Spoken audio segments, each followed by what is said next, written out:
Long association, old days with Mr. M. Maroof, A.V. Mohan, and today I'm so happy that we're together again here. Mr. Maroof, I'm seeing him after years, and he's directing Ikke Pe Ekka. So I'm happy to be a part of Mr. M. Maroof and Ikke Pe Ekka. Thank you. God bless.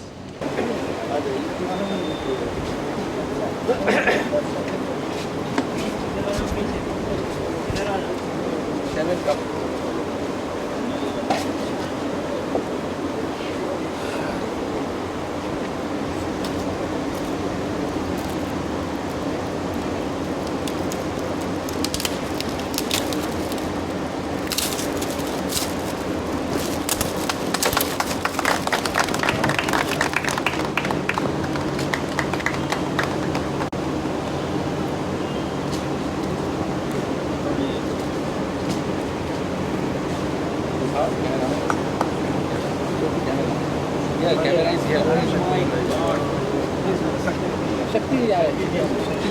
Shakti ji, come.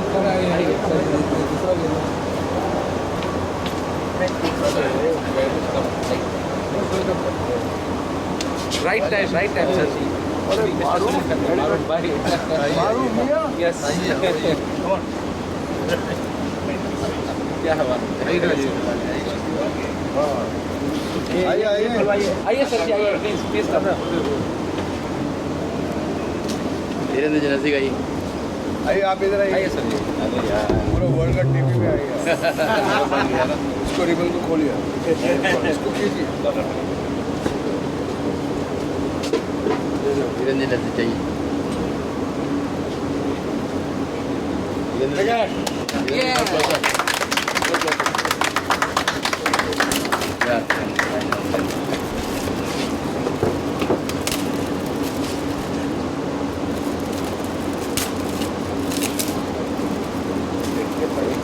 Yes sir. All the best. Thank you sir. Thank you. All the best. Thank you. Everyone किधर है? Darwin. Arun Mia. Yes sir. All the best. सीधा मोहब्बत का मसला। हाँ Yeah. यार सब समुंदर पे शूटिंग की थी। क्या वक्त था।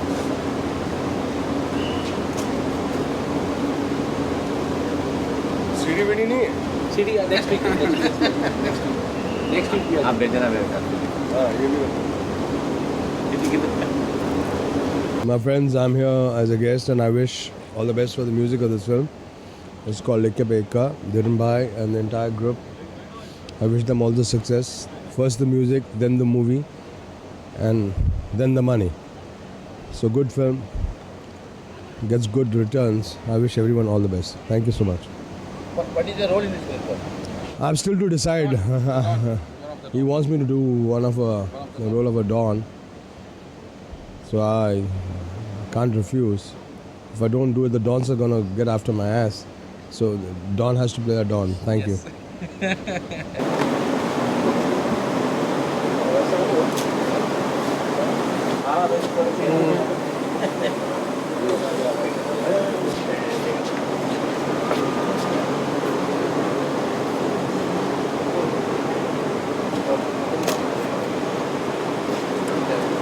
चलो very good.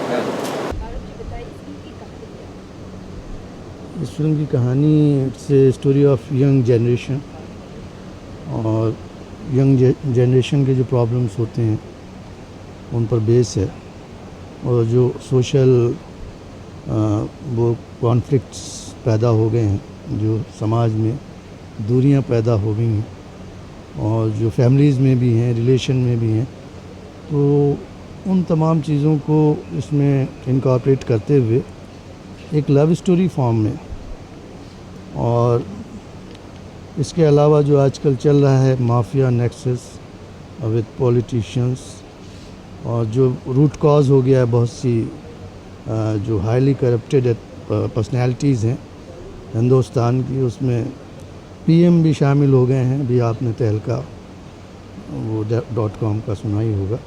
तो वो जो एक ये जो इस तरह का एक करप्शन जो एक पैरासाइट की तरह हमारे समाज को खाया जा रहा है दीमक की तरह, और जो हमारे पॉलिटिशियंस हैं और जो हमारे स्टूडेंट्स हैं और जो हमारे यंगस्टर्स हैं, वो फिल्मों से भी ज़्यादा बुरा असर पड़ रहा है इस किस्म की ये जो इंसिडेंट्स हो रहे हैं, ये जो वाक़यात हो रहे हैं।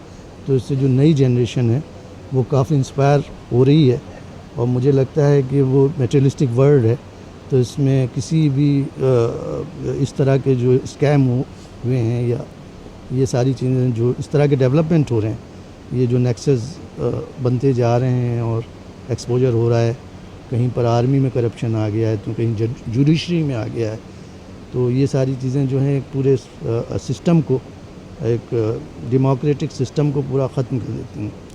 और उसमें यंगस्टर्स का बहुत बड़ा एक पार्ट है। जो आने वाली जनरेशन है और जो प्रेजेंट जनरेशन है वो क्या रियलाइज़ करती है और इनको वो किस तरह एक्सपोज करेगी।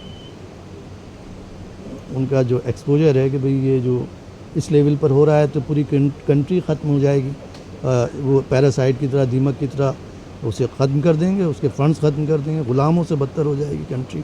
तो जो यूथ है उसे कुछ रेवोल्यूशन करना होगा। इसमें जो मेन कैरेक्टर धीरेंद्र कर रहे हैं बहुत ही चैलेंजिंग है और मुझे लगता है कि ये कुछ उस कैरेक्टर में एक जस्टिफिकेशन जो होता है कि भाई ये कैरेक्टर ये कर रहा है, तो ये काफ़ी उसमें मुझे लगता है कि कामयाब होंगे। और सब्जेक्ट जो कि हट करके आउट ऑफ लीक है मगर टाइमली सब्जेक्ट। ये जो वक्त चल रहा है, ये जो दौर चल रहा है और जो माहौल है मुल्क का, और इस मुल्क में जो अभी बहुत सी बातें हो रही हैं, तो उससे ये लगता है कि सब अनसर्टेनिटी है बिल्कुल, और पॉलिटिकली भी और समाज में भी और इधर भी। उसका जो रूट कॉज है वो सारा करप्शन पर बेस है। दारू कौन सी है? अरे सिग्नेचर दारू। आरती बता देना।